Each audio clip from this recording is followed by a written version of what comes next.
Bueno, maestro, muchas gracias por atendernos en su casa. Una tarde de seguro maravillosa y después de todo este periplo que hemos tenido en el día de hoy, tratando de rescatar un poco de nuestros artistas regionales, llegamos pues a su hogar y a su taller y agradecerle por habernos abierto las puertas y atendernos. Bienvenido a este documental que queremos dejar como testigo pues de todo ese proceso artístico por el que usted ha trasegado y queremos pues darle un cordial saludo. Bueno. Esperemos pues que en el transcurso de la conversación podamos descubrir un poco acerca de su trabajo y de lo que ha significado para usted este camino en el arte a través de estos años. Correcto. Bueno, gracias a ti pues por esta oportunidad. Siempre es bueno tener estos espacios para poder uno, no solamente a veces parece que las obras plásticas que hacemos no tuvieran voz, y sí, necesitamos esta voz y aprovechar el espacio que se da.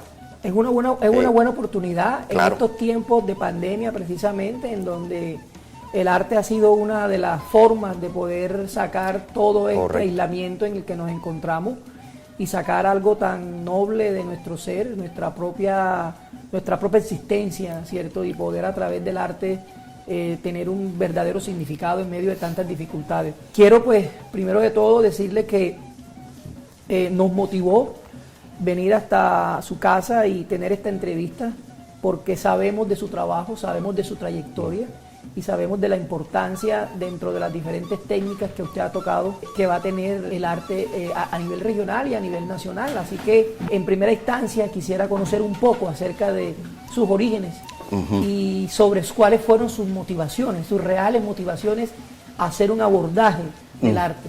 Nací aquí en Lorica, ¿sí?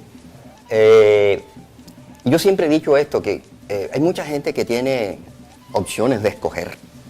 Hay quienes tienen opciones de escoger, sí, quiero ser médico, quiero ser policía, yo no. Yo considero que yo nunca tuve esa opción de escoger, ¿sí? Yo siempre he tenido esa conciencia bien clara que nací artista y no se hace otra cosa, ¿ya? Entonces es una cosa que yo siempre he dicho, yo no puedo decir que yo tuve una opción de escoger lo que soy, ¿sí? ¿Sí? Y decir también de que hubo un momento específico en mi vida que yo digo, bueno, a partir de tal momento para acá, ¿sí? Decidí ser artista o estudiar arte. No lo puedo decir. Yo siempre respondo con una pregunta. ¿Tú te acuerdas del día que aprendiste a hablar? Yo creo que nadie tiene conciencia de eso. Bueno, así, a través de ese ejemplo, pues que yo trato de explicar, sí, esta tarea en la que yo estoy, que me metí, no, ya yo vine metido. ¿Sí? Claro, sí. Entonces, usted nació con el arte. sí, es una cosa, no se hace otra cosa, no me veo haciendo otra cosa. Entonces, bueno, eso por un lado, eso lo tenía yo bien claro desde muy pequeño. Y ya lo otro, ya cuando ya tiene que ver con la parte de mi formación, ya como artista, que yo termino artes en la Facultad de Artes de la Tadeo Lozano, en Bogotá. Y yo siempre quise llegar a la Facultad de Artes de la Universidad Nacional. No se pudo. ¿Por qué? Porque estoy hablando más o menos años 80. Los años 80 eran bastante turbulentos en la Universidad Nacional. Se daban unas revueltas, pero de la cosa impresionante. Y esa semana que yo voy a presentar mi examen de admisión a la Nacional, se formó una de esas revueltas y cerraron la universidad. Total que yo me quedo en Bogotá como que en el aire, y un amigo es que me dice, hombre, mira, en la Tadeo Lozano hay una buena facultad de artes, en los años 80, y la verdad que sí, yo tuve esa fortuna de ir a la Tadeo. ¿Cuál fue la fortuna? Que la mayoría de los maestros que me dieron clase a mí en la Tadeo eran de la Nacional. ¿Sí? Entonces porque era lo que yo perseguía. Bueno, no se pudo en la Nacional, pero sí me dieron maestros de la Nacional. Y ahí es donde digo yo que empieza a formarme yo y a obligarme, entre otras cosas, a darle mucho más sentido a lo que yo estaba haciendo. Yo tuve maestras como Frida Sargent. Frida Sargent, si mal no estoy, creo que vive todavía, fue esposa de Alejandro Obregón. una señora británica de la Real Academia de Artes de Inglaterra. Bueno, eso era una, no sabía ni para qué, pero era una señora con una dulzura para hablar. Yo a veces, en clases de pintura, uno a veces que por estar en su desarraigo y está por allá, entonces uno obedece más a sentimientos que a conocimientos. Y resulta que yo a veces me tocaba hacer un bodegón y yo pintaba una múcura. Pero era una múcura del sentimiento, era una múcura de, sí, pero no era una múcura que yo conocía. Y esa señora, ¿qué me decía? Adriano, cerquita de su pueblo, hay un pueblo que se llama San Sebastián, ¿verdad? Allá son unos artesanos, allá hacen múcuras, mira tú. Y esa señora, siendo británica, y yo de aquí que, yo creo que desde la última casa de Lorica se ve la primera de San Sebastián, y yo no conocía San Sebastián. Claro. No lo conocía. Sorprendente. Y claro, y ella cuando yo pintaba la múcura se daba cuenta que lo que yo estaba haciendo no era una múcura, era, ¿sí? Porque creemos que pintar una cosa que se parezca, sí, que tenga la forma de una múcura, esa no la hace una múcura. Y había un desconocimiento total sobre el objeto. En algunos trabajos de pronto metía un sombrero volteado. Mire, y volví esa señora, esa sí era en dibujo, y era una Rosnell Baut también, esa era suiza. Y ella me decía, Adriano, allá cerca de su pueblo está el resguardo indígena de San Andrés de Sotavento. Dicho, y yo me quedaba, claro, esa vaina para mí ¿qué era? Eso era una piedra en el zapato. Claro. ¿Sí? Yo dije, pero caramba, ¿cómo es posible? Esta señora es de Suiza y conoce más mi tierra que yo. Y yo decía, caramba. La otra piedra que también me dio duro era Manuel Zapato Olivella. Manuel vivía a una cuadra de donde yo vivía, ¿ya? Y esos reclamos de él eran unos regaños con sabor a reclamos. Él siempre me cantaba es una forma hasta muy bonita de reclamo, porque me lo decía cantando.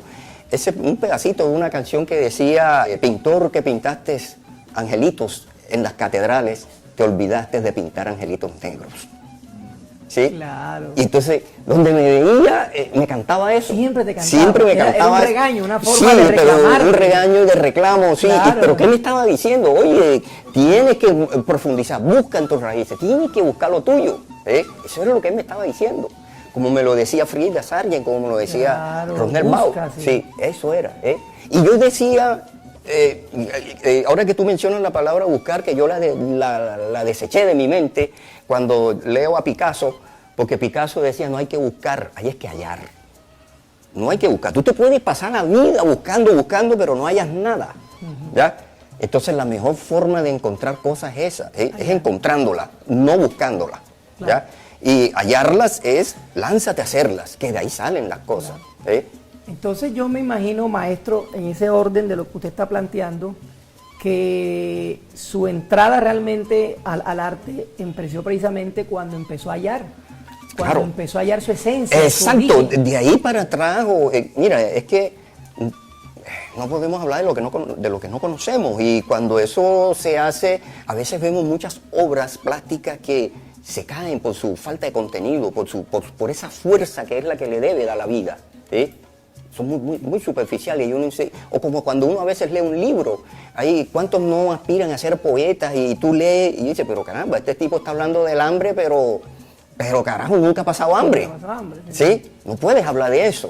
Claro. Y eso se ve mucho, y de pronto es más fácil identificarlo en la literatura, que es muy ficticio, muy superfluo, eso claro, se queda. Muy superfluo. Bueno, niño, y así fue, y resulta que yo dije, yo me tengo que sacar estas piedras.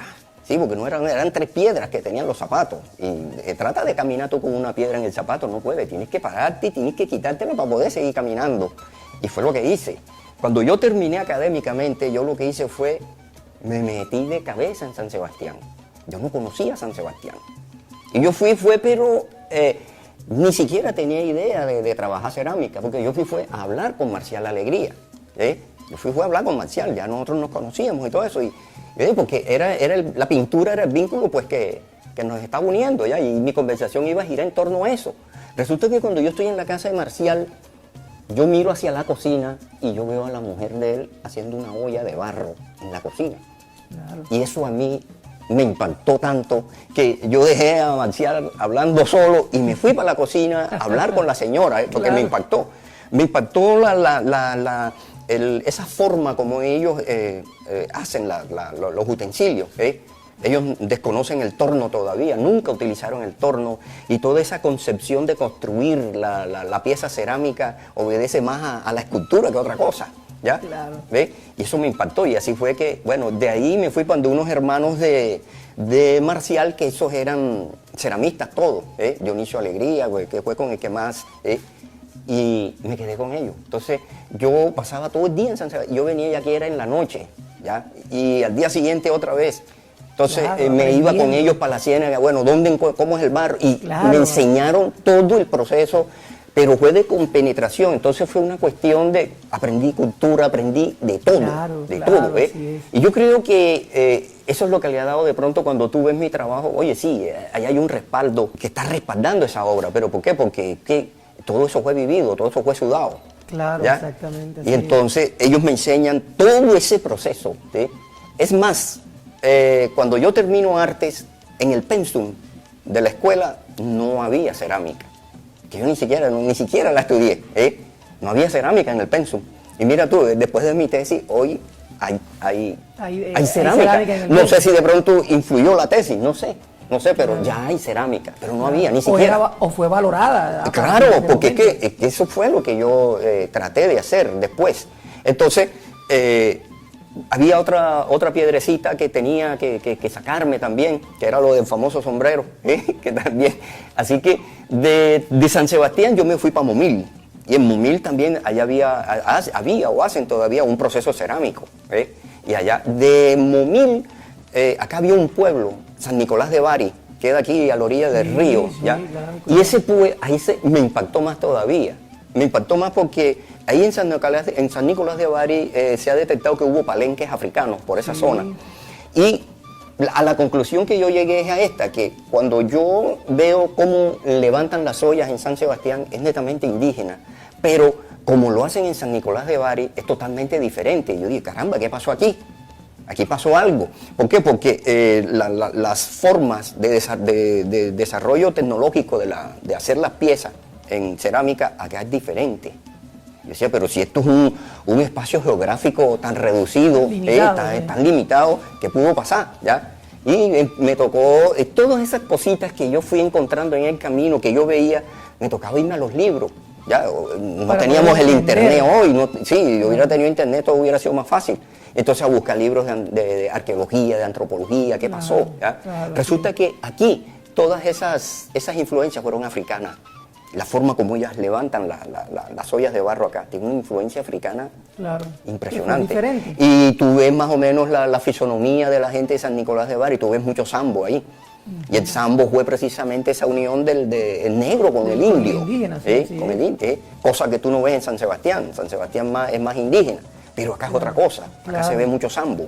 ¿Ves? Claro, sí. Y entonces esa vaina me fue dando a mí también otras luces sobre mi trabajo y sobre mi cultura. Claro, ¿ya? exactamente. Y eso es lo que me estaba era nutriendo. Así es. ¿Ya? Maestro, y hablando precisamente de la cerámica y de la influencia que tuvo el Finsinú y el Pansinú en toda esta zona, sobre todo la zona de Momil, la zona donde Rachel Dolmatov precisamente ahondó sus investigaciones arqueológicas, encontrando todo ese proceso ceramístico tan importante de nuestra cultura. ¿No se ha ahondado en ese trabajo para tratar de recuperar esos diferentes símbolos que además eran utilizados? Porque recordemos que los zenúes elaboraban rodillos en cerámica para poder hacer los tejidos textiles de sus prendas. Veo que aprendió pues esa técnica, indagó mucho sobre ese estilo, pero a la hora de ir a ese trabajo netamente indígena se apartó un poco y trató de darle un poco más de contemporaneidad y ponerlo más Sí. en un escenario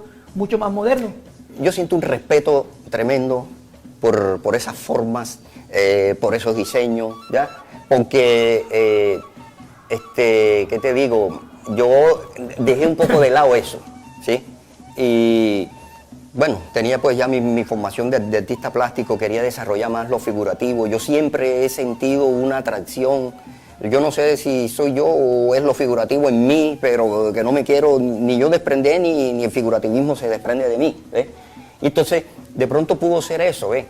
Que traté de devolver toda esa información, pero me quedé más que con lo figurativo, ¿ya? Claro. Entonces, nunca lo pensé, tampoco, sí, de seguir por ese otro camino, sino que cogí todo ese conocimiento y vi que era una arcilla que tenía unas limitantes, ¿sí? Tremendas, técnicas, las mejoré un poco y yo dije, bueno, voy a ver hasta dónde ese material tan humilde, tan sencillo, con que tú haces una olla, para ver si tú puedes hacer otra cosa, una obra de arte, ¿ya? Y de hecho se hizo y ahí fueron surgiendo esos murales. Claro, ¿ves? claro. Es que ese fue básicamente mi eso que lo haces para una olla, mira, tú puedes hacer esto también, ¿ves? Claro. Esa fue la intención. Esa fue la intención. Maestro, quisiera entonces empezar a hablar un poco de esa sociología, ¿cierto?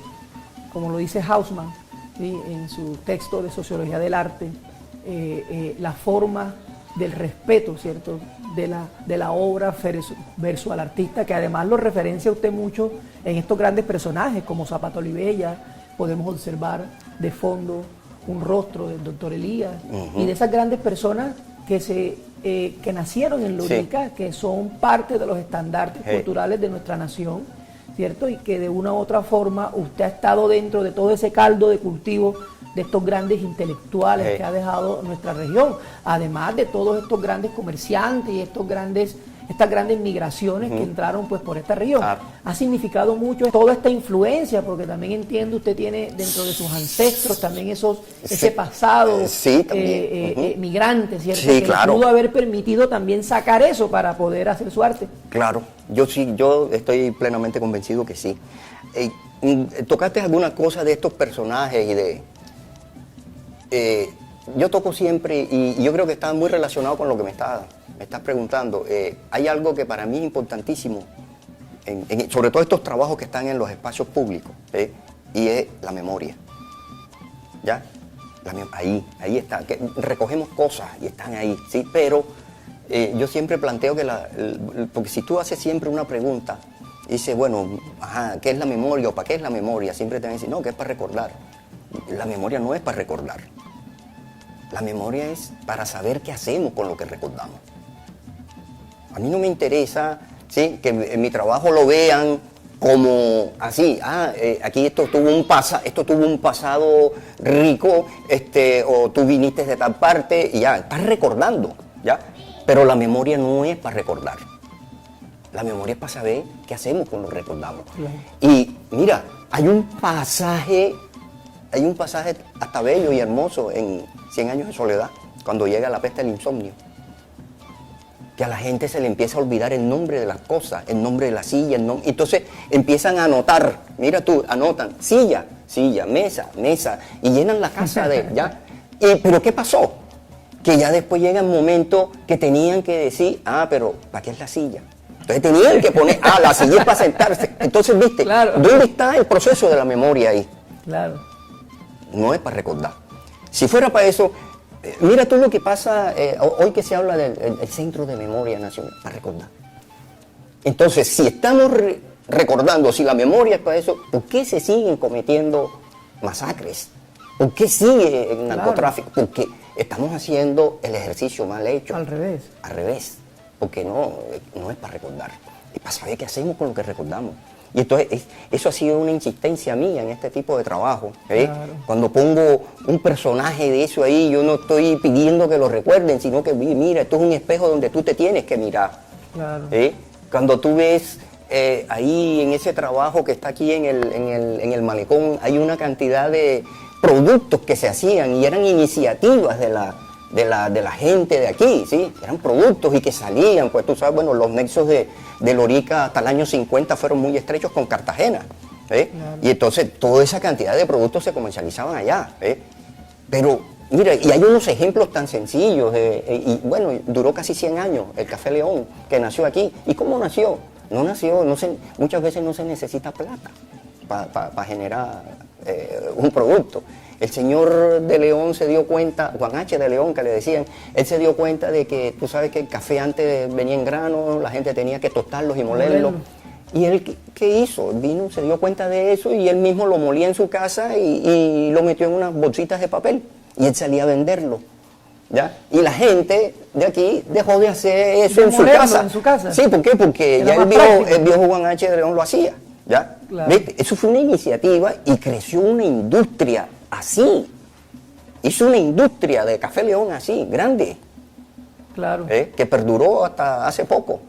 Bueno, los herederos no supieron aguantar las otras competencias, pero un señor que se le ocurrió meter en una bolsita de papel hizo toda una industria. Claro, así es. Mi pregunta es, cuando vemos esos murales, no es para recordar que estuvimos al viejo oeste, que Ricardo Char estuvo aquí, que aquí nacieron los Char y que hoy son unos portentosos dueños de Olímpicas y de Junior y una cantidad de cosas. Eso no me interesa. Lo que me interesa es qué hacemos con eso. ¿Dónde está ese pasado? ¿En qué momento de la historia nos encontramos hoy en día?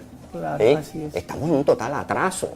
Así es. Y hoy en día la persona para subsistir se le ocurre comprarse una moto y mototaxi. Claro. Busca el camino más fácil. Sí, exacto. Hasta ahí llega. Hasta ahí llega nuestra creatividad. Nuestra creatividad. Maestro, hay algo muy importante y es que para nadie es un secreto que las disciplinas del arte, en medio de una sociedad con estos avatares y toda esta sociedad en la que nos encontramos tan inmediata, ha sido un poco relegada, ¿cierto? Sin embargo, puede uno observar esa necesidad y esa ansia de las nuevas generaciones en lo que tiene que ver con las nuevas industrias creativas, todo el tema de la economía naranja y lo que genera la tecnología involucrada al arte. Inclusive, en los cursos más recientes sobre estética del arte se habla del algoritmo y del límite entre la frontera del algoritmo y del arte. Se habla que si hay un límite entre la ciencia y el arte. ¿Considera usted que la tecnología ha significado un aporte para poder avanzar en los artes o en las nuevas tendencias del arte para poder, obviamente, tanto en procesos de divulgación como en procesos de los propios desarrollos? Claro. Ya tenemos un software donde Google prepara rostros de personas que no son ni siquiera una copia de ninguna persona, sino que aleatoriamente crea un rostro que además no existe en el mundo ninguna persona idéntica, pero que eso abre una brecha, ¿cierto? Sí. Para empezar a tejer otras nuevas hipótesis sobre qué es lo realmente estético, qué es lo realmente lo que se debe disfrutar al momento de tener una obra de arte, porque al final dentro del ejercicio del arte está el ejercicio de la estética, de la contemplación, ¿cierto? Cuando uno se para en un mural, como usted lo dice, puede tener muchas interpretaciones. Claro. Una, la interpretación sociológica de lo que hay ahí, pero otra también la interpretación técnica, desde el punto de vista formal, desde el punto de vista iconográfico, ¿cierto? Pero dentro de esos ejercicios de la interpretación, la tecnología ya juega un papel importante. Usted me acaba de decir que quería crear una obra donde a través de un código QR se pudiera conectar, y pudiera crear todo un ecosistema artístico. ¿Cree usted que el arte es fundamental en este momento para poder avanzar en todos estos aspectos que competen a la divulgación del arte, maestro? La tecnología, indudablemente. Es que no podemos salirnos, no podemos salirnos. Eso fue como dijo Néstor García Canclini al principio, de que empezó todo este problema de la globalización. Él mismo lo dijo, es que el problema no es que América Latina se suba, se baje o se quede, no. El problema es que ya estamos metidos. Y la otra cosa es que uno dice, lo que nos toca es sortear las olas y aprovechar los vientos. Porque quieras o no quieras, no te puedes salir. Esto es una cosa que nos involucra a todos. Claro, y yo te puedo de manera jocosa y un poquito gráfica lo que es la tecnología, pero te lo digo por una experiencia que me pasó con una maestra de escultura. A veces uno es terco y se resiste a la tecnología, ¿sí? Guardando las proporciones. Por eso te digo el ejemplo que te voy a poner. Yo me resistía a utilizar herramientas modernas en ese momento que yo estudiaba, como eran los martillos neumáticos en escultura, ¿ya? Entonces yo decía, no, porque es que Miguel Ángel tallaba el mármol con un cincel y un martillo. Mire, y se me acerca la maestra y me dice, pero con aquella, esa dulzura, eso es lo que es un maestro, ¿sí? Que te enseña, no te regaña, Me dijo, mira, Adriano, si Miguel Ángel con un martillo y un cincel hizo lo que hizo, ¿tú te puedes imaginar ese tipo con un cincel neumático? ¿Qué hubiera hecho? Me dijo así. Claro. Entonces, es una manera, ¿me entiendes?, que te responde un poco lo que es la tecnología, lo que es el arte. El avance. ¿Ya? Es ese avance, sí. ¿Ya?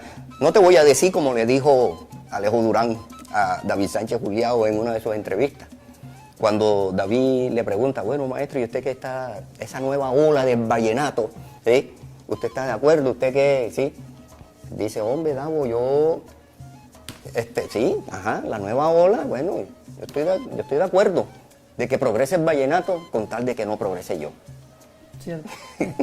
Así le respondió. Claro. Retomando el tema, viste, estamos metidos.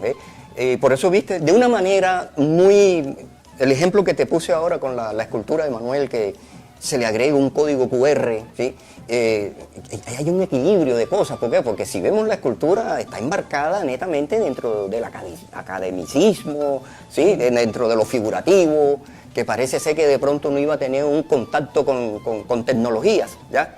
Y mira tú que sí se puede, sí se puede. Coloco una baldosa en el piso con un QR y ¿ya? Y ahí está la tecnología, pero al mismo tiempo está lo clásico. Entonces, ¿cómo hacemos nosotros ese...? Yo creo que es un tema de comunicación. Sí, claro. De poder empezar a comunicar de una manera mucho masiva Claro. el arte y que pueda llegar de una forma más rápida y más ágil.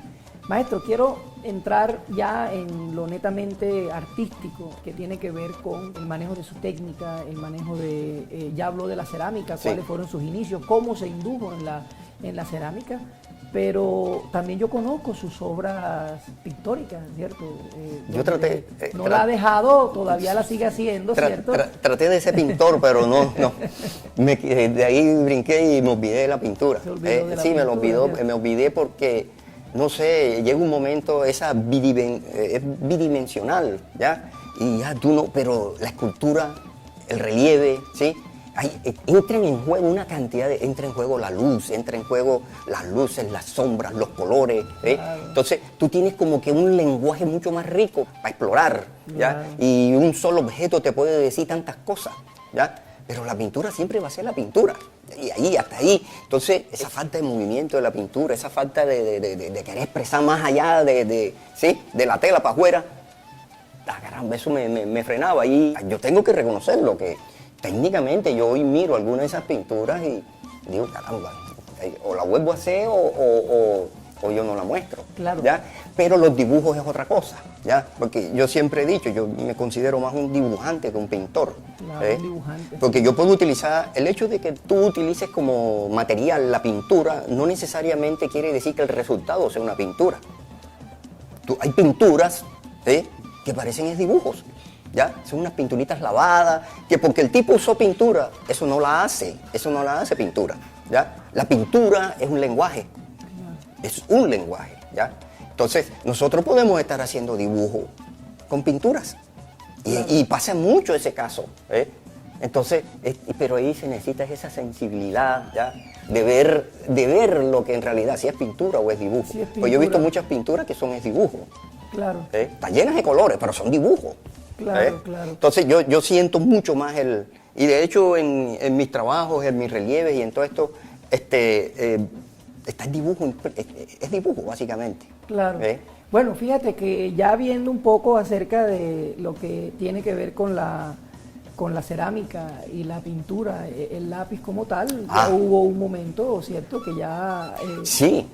se abre un nuevo espacio, ¿cierto? Para ese orden de la creación. Sí, es que ha sido, si tú ves el trabajo todo, ha sido un proceso evolutivo de ir encontrando cosas y eso me lleva a otras. Los primeros eran la arcilla netamente de San Sebastián. Ya. Mira tú lo que son las cosas de la vida. Ellos me enseñaron a mí, y yo duré como 2 años con ellos ahí y yo después me perdí. Resulta que como a los 3 o 4 años yo vuelvo a San Sebastián, pero ya yo vuelvo a darle clases a ellos. A mí me contrató Artesanías de Colombia, ¿ves? Yo decía, caramba, ellos me enseñaron a mí y ahora yo regreso a darles clases a ellos. Entonces, ha sido unas experiencias bien bonitas en la vida, ¿ves? Claro, son cosas claro. muy y gratificantes al mismo tiempo. Hay un tema que me cuestiona mucho y usted lo acaba de tocar, sobre el tema artesanal, ¿cierto? Nuestra región es una región donde hay un desarrollo fuerte de la artesanía, de la cestería, producto pues de nuestros aborígenes, de nuestras poblaciones pasadas, como los zenúes, de la cerámica, como usted lo acaba de manifestar. Pero uno siente que hay una distancia entre el concepto de artesanía, que va más al tema del artesano, ¿cierto? Y que se queda ahí y que no pasa al tema de esa apreciación de arte como tal, ¿cierto? ¿Cree usted que eso toca fusionarlo para poder darle ese estatus al tema artesanal que se queda a un lado? Cuando uno mira los textos de Vasari y empieza a escuchar cómo han sido sus relatos en los trabajos historiográficos que él ha adelantado en los casos de Giotto y de todos estos grandes personajes que eran unos artesanos, ¿cierto? Prácticamente. Prácticamente, pero que accedían a un taller de un pintor para volver entonces artistas, claro. En ese trance. ¿Cuáles fueron sus referentes para dejar el tema del barro, que era un tema más artesanal, ¿cierto? Y volverlo arte? ¿O tuvo un artista que lo referencia a usted, que le haya sido significativo? No, yo creo que fue, como te dije, que me atrapó, me impactó desde un primer momento y ya yo tenía mi formación de artista plástico y convertí ese material en mi lenguaje. Sí, así fue, pero no es que haya habido una influencia y una... Ni que estudiaron otros ceramistas. No, casi que no. Los ceramistas que fueron mis maestros fueron los artesanos, ¿ya? El resto fue aporte de mis investigaciones y de toda esta cantidad de cosas, pero si yo voy a hablar de maestros, fueron mis artesanos, los artesanos de ahí de San Sebastián, básicamente, claro. ¿Ya? Y tú tocaste ahora un tema ese de la artesanía y de... Yo... no recuerdo cuántos, como 3 años más o menos que estuve trabajando con Artesanías de Colombia. Y siempre tuve, no unos roces, pero sí habían unas diferencias, ¿ya? Y porque la artesanía ahí está acabada prácticamente. San Nicolás de Bari se acabó. Entonces, yo digo que ha habido malas políticas de desarrollo. Malas políticas. Claro. Yo decía esto, mire, por favor, todos los talleres estaban enfocados para los artesanos viejos. Yo les decía que no, que por ahí no era la cosa, ¿ya? Que había que trabajar con la generación de relevo, que había que trabajar con los niños que venían atrás. Esos eran los talleres que tenían que hacer. Ve a ver si hay algún hijo de artesano hoy haciendo. No hay. Creo que los de Marcial nada más, sí. Y creo que de Dionisio Alegría hay 1 o 2 nada más. Exacto. Pero para la cantidad de artesanos que había, ahí no hay. Y entonces eso era, ¿no? Ellos a todo tiro era a trabajar con los viejos. Así es, maestro. Bueno, maestro, y para finalizar quiero hacerle pues una pregunta. ¿En qué anda? ¿Sí? ¿Cuáles son sus perspectivas frente a esas nuevas obras que está iniciando? Tengo entendido que tiene muchos encargos para lo que tiene que ver con obras de reconocimiento de grandes personajes de la historia social y cultural de nuestra región. ¿En qué anda, maestro? ¿Cuáles son sus expectativas para este nuevo decenio del 2020, para esta nueva década? Bueno, y hay una serie de encargos que, bueno, ahí se están cocinando. No solamente aquí, hay uno para Sincelejo también, un monumento grandísimo como de 20 metros de altura. Son encargos que me van a demandar por lo menos 1 año de trabajo, entonces ahí voy otra vez viendo para ver cómo hago para robarle un poquito de tiempo y poder sacar mi obra personal, claro. Que es lo que yo quiero. Trato es de los raticos que me quedan, tratar de toda esa cantidad de ideas, tratar de irlas desarrollando, por lo menos tratando de darle forma, Pero lo que está así ya pendiente, ya que se puede decir, son estos encargos.